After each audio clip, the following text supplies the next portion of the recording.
Hello दोस्तों, मैं हूं अशीम अकरम और आप देख रहे हैं डिटेल इडियट चैनल। जी हाँ दोस्तों, आज हम बात करेंगे 12वीं क्लास के आर्ट्स के जो अभी एग्ज़ाम है आपका पूरा का एग्ज़ाम, यानी जो जिसको हम लोग कप्लामेंट्री एग्ज़ाम या सप्लीमेंट्री एग्ज़ाम बोलते हैं। तो इस एग्ज़ाम जो है होगा आपका, ये तो डेट निकाल भी चुके हैं और काफ़ी स्टूडेंट जो है इसमें फॉर्म भी भर रहे हैं।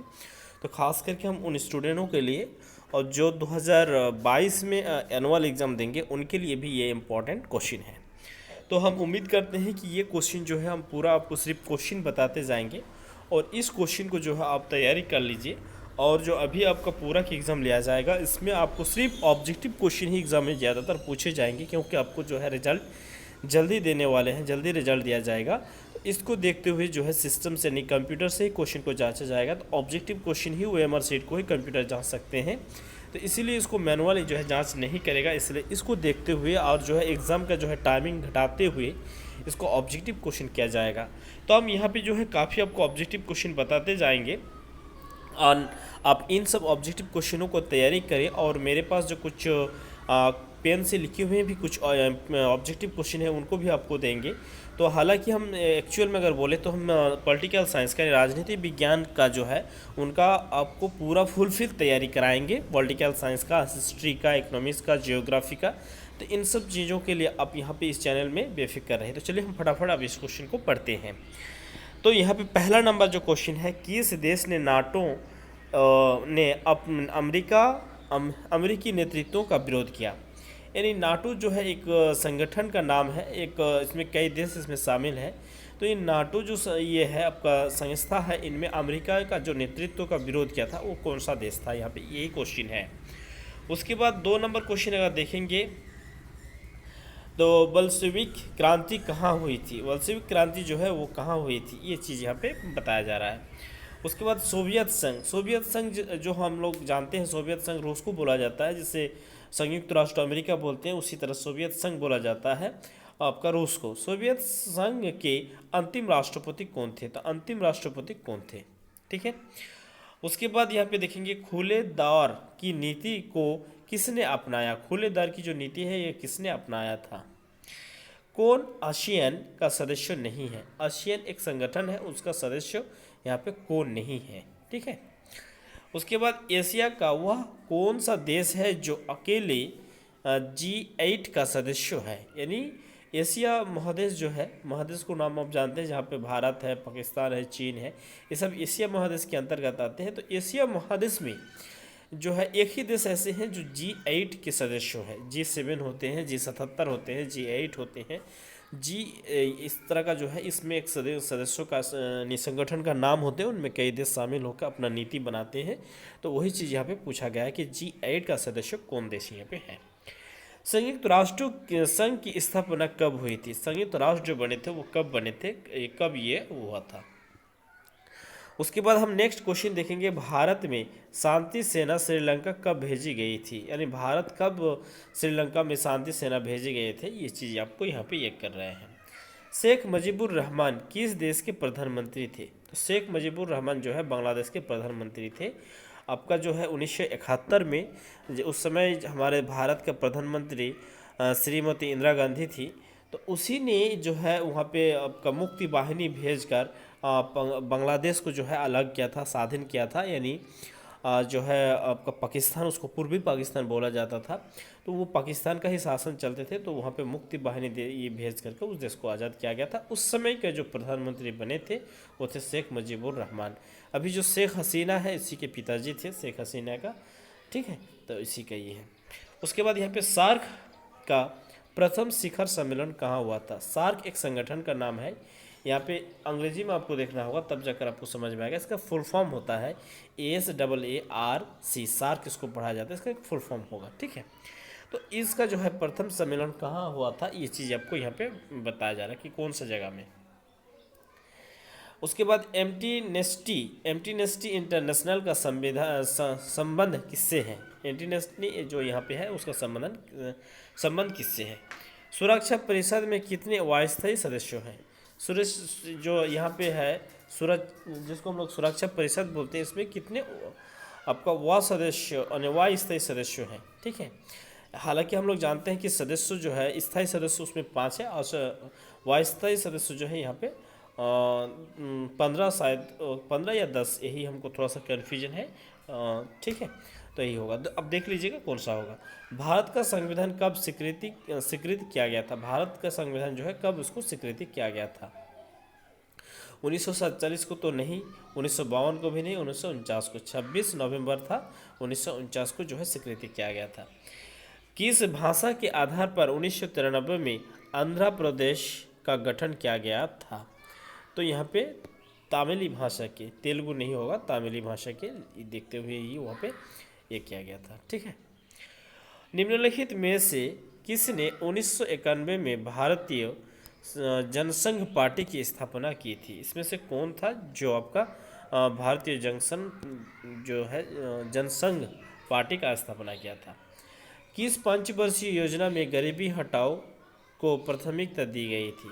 कौन सा वर्ष यहाँ पे था जो आपको ये बताया गया था? पहली योजना या दूसरी योजना या तीसरी योजना, जो भी थी। देश के विभाजन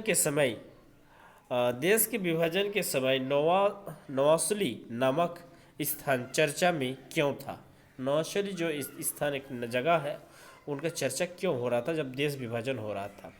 देश विभाजन का मतलब हो रहा है कि हमारा देश में जो है ब्रिटिश सरकार थे और यहाँ पे शासन करने के बाद जब यहाँ पे आंदोलन जोर हुआ, तब वो भारत को आज़ाद देने के लिए वो लोग निर्णय लिए। उस समय यहाँ पे थोड़ा सा विभाजन हुआ था, थोड़ा सा नहीं बल्कि बहुत हद तक यहाँ पे नुकसान भी हुआ था। जिससे पाकिस्तान बना था, पूर्वी पाकिस्तान, धर्म के आधार पर। और ये सब चीज़ जो है थोड़ा सा अपने हर आदमी का एक अपना होता है कि हम बनेंगे प्रधानमंत्री, वो बोल रहा था हम बनेंगे, तो इसी को लेकर ये बना था। ठीक है, हालांकि यहाँ पे कोई धर्म यहाँ पे जिम्मेदार नहीं होंगे, क्योंकि पर्टिकुलर कुछ आदमी के लिए ही ये सब चीज़ हुआ था। उसके बाद हम लोग यहाँ पे देखेंगे कि दूसरी पंचवर्षीय योजना का प्रारूप किसके द्वारा तैयार किया गया था? दूसरा जो पंचवर्षीय योजना था उसका प्रारूप किसने तैयार किया था, ये यहाँ पे क्वेश्चन है। अब 19 नंबर क्वेश्चन देखेंगे, देशी रियासतों के शासकों को दिए जाने वाले प्रीवियर्स किस वर्ष समाप्त कर दिया गया था? यानी देशी जो रियासत थे उनको भी कुछ तनख्वाह या कुछ पैसों दिया जाते थे। देशी रियासत का अर्थ होते हैं कि हमारे देश में जो है अक्सर उस ज़माने में भारत आज़ाद होने से पहले या आप बोल सकते हैं कि 1800 या 1700 ईस्वी के इर्द गिर्द हर जगह में राजा रजवाड़ों का ही ये हुआ करते थे, राज्य हुआ करते थे, उन्हीं लोगों का शासन हुआ करते थे। तो उसी तरह हमारा देश में भी राजा रजवाड़ों हुआ करते थे। उनमें बहुत सारे जगहों में मुग़ल साम्राज्य थे, कई राजाओं का वो देख रेख करते थे, बड़े राजा के रूप में थे। कहीं पे छोटे छोटे राजा भी थे, कहीं के अंग्रेज भी अपना कब्जा कर लिए थे, कहीं कब्जा नहीं भी कर पाए थे। तो इस तरह जब हुआ था तो हमारा भारत को अखंड बनाने के लिए, एक बनाने के लिए, जहाँ जहाँ अंग्रेज थे वहाँ तो प्रतिनिधि प्रत्यक्ष रूप से चयन हुआ ही था। उसके साथ साथ बहुत सारे जो है देशी रियासतों की भी बुलाया गया था पार्लियामेंट में। तो उस समय उन लोगों को एक भत्ता, यानी देखिए एक आदमी जो होंगे, राजा होंगे या जो भी होंगे, उनको तो संसार चलाने के लिए और कुछ करने के लिए उनको तनख्वाह होना चाहिए। तो इस तरह का उन लोगों को एक तनख्वाह देना स्टार्ट किया गया था। बाद में उसको हटा दिया गया था इंदिरा गांधी के काल में। तो वही यहाँ पे आपको साल पूछा जा रहा है कि कौन सा साल यहाँ पे होगा।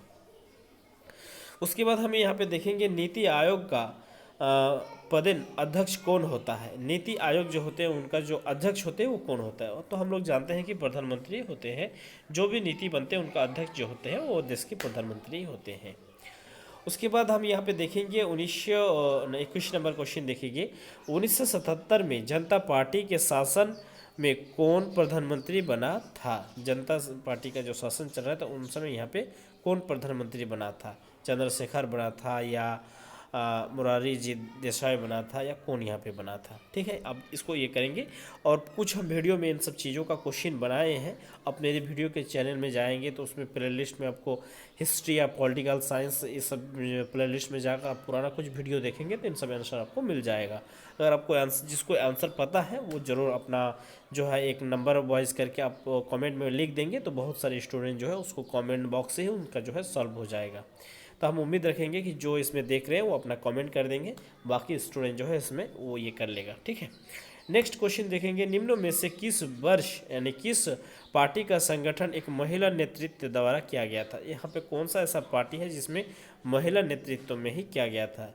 जैसे AIDM की एक पार्टी है, ठीक है, उसके बाद तृणमूल कांग्रेस है, बहुजन समाजवादी पार्टी है, हाँ, उसके बाद तेलुगु देशम पार्टी है। ठीक, तो कौन सा यहाँ पे पार्टी है कि जो महिला नेतृत्व ही यहाँ पे ये कर रहे हैं। किस भारतीय राजनीतिक दल को क्षत्रिय संगठन के रूप में जाना जाता है। ठीक है, किस भारतीय राजनीतिक दल को, तो कांग्रेस पार्टी या भारतीय समाजवादी पार्टी या बहुजन समाजवादी पार्टी या भारतीय जनता पार्टी, किसको यहाँ पे क्षत्रिय संगठन के रूप में जाना जाता है। क्षत्रिय संगठन, क्षत्रिय यानी क्षेत्रीय पार्टी, तो यहाँ पे बहुजन समाजवादी पार्टी या तो आप भारतीय समाजवादी पार्टी, इन दोनों में से किसी को आप ये कर सकते हैं यहाँ पे। ठीक है, उसके बाद देखेंगे हम लोग 1969 में कांग्रेस के विभाजन के समय उसका अध्यक्ष कौन थे। 1969 जो था उस समय कांग्रेस का विभाजन हुआ था। ठीक है, तो उन विभाजन के चलते ही जो है बीजेपी पार्टी भी बनी थी, भारतीय जनता पार्टी। तो उन समय जो है यहाँ पे ये बात किया गया कि उनका अध्यक्ष कौन थे। उसके बाद हम देखेंगे किस संविधान संशोधन को लघु संविधान की संज्ञा दी जाती है। किस संविधान संशोधन को लघु संविधान संज्ञा दी जाती है। उसके बाद हम देखेंगे जय जवान जय किसान जय विज्ञान का नारा किसने दिया था। तो ये आपका जो है अटल बिहारी वाजपेयी ने दिया था, जय जवान जय किसान जय विज्ञान। और जय जवान जय किसान तक अगर देखेंगे तो ये दिया था लाल बहादुर शास्त्री। यहाँ पे उसका नाम है नहीं तो जय किसान भी जुड़ा हुआ है, इसका मतलब होता है कि ये अटल बिहारी वाजपेयी ने दिया था। अब अगला क्वेश्चन देखेंगे 1952 से 1967 के बीच भारतीय जनता पार्टी ने भारतीय राजनीति में किस पार्टी का वर्चस्व रहा था। तो अगर देखेंगे तो ये आपका कांग्रेस पार्टी का ही वर्चस्व जो थे वो थे। उसके बाद थोड़ा सा कांग्रेस पार्टी में टूट फूट आए थे, फिर उसके बाद 80 के दशक में थोड़ा सा ठीक सुधार हुआ था, फिर बीच में गए थे, फिर अभी जो स्थिति है कांग्रेस पार्टी का बहुत हालत ख़राब है। तो ये सब होते रहता है राजनीति में। जब इंदिरा गांधी पहली बार प्रधानमंत्री बनी तो किसकी सदस्यता थी। जब वो बनी थी तो वो किसकी सदस्यता थी, क्योंकि किसी को प्रधानमंत्री बनने पर आपको जो है संसद यानी लोकसभा का या राज्यसभा का आपको जो है संसद सदस्य होना पड़ेगा, तभी जाकर आप मंत्री बन सकते हैं। तो वो विधानसभा का थे या लोकसभा का या राज्यसभा। तो यहाँ पे बी और डी में ही जाएगा। ठीक है, विधान परिषद तो होगा नहीं और विधानसभा में नहीं होगा। असेंबली में जो होंगे वो मुख्यमंत्री होंगे राज्यों के, लोकसभा राज्यसभा का सदस्य ही जो है मंत्री बन सकते हैं। तो आपातकाल की पे नेक्स्ट क्वेश्चन हम देखेंगे, आपातकाल की दमनात्मक कार्यवाहिनियों की जांच करने के लिए निम्न में से कौन आयोग गठित किया गया था। कौन सा आयोग को यहाँ पे गठित किया गया था। यहाँ पे 4 आयोग है, देख लेंगे इसमें से। ठीक, नेक्स्ट हम देखेंगे यहाँ पे 30 नंबर क्वेश्चन को, आम आदमी पार्टी का गठन किस वर्ष हुआ था। तो आम आदमी पार्टी जो है वो हाल फिलहाल में हुआ था। आपको अब जानते हैं कि यहाँ पे हम लोग जानते हैं कि कांग्रेस जो है, कांग्रेस को वहाँ से हटाने के लिए ही, या कांग्रेस वहाँ पे लगभग 25 या 23-25 वर्ष वहाँ पे वो राज किए थे, उनको हटाने के लिए उनका आंदोलन से ही जो है अन्ना हजारा और कोई आदमी थे, समाज सेवी लोग थे, उन लोग ही आंदोलन करके आम आदमी पार्टी का गठन किया था। तो ये बहुत इजी है, आप अगर थोड़ा सा ये करेंगे तो इन सब क्वेश्चन हो जाएगा। तो हम उम्मीद करते हैं कि आप ये वीडियो को ज़रूर देखेंगे और जो साथी आपका जो है सप्लीमेंट्री यानी पूरा की एग्ज़ाम देंगे और उनको आप ज़रूर सेंड करेंगे, और कौन कौन सा आपका सब्जेक्ट है वो भी ज़रूर कमेंट करें। और जो इस स्टूडेंट को आंसर इनके आते हैं तो इन आंसरों का नंबर वाइज जो है अपना ये भी करके जो कमेंट कर देंगे तो बाकी स्टूडेंट का भी भला हो जाएगा। तो हम इस वीडियो में यहीं तक, फिर मिलते हैं नेक्स्ट वीडियो में। थैंक यू, धन्यवाद।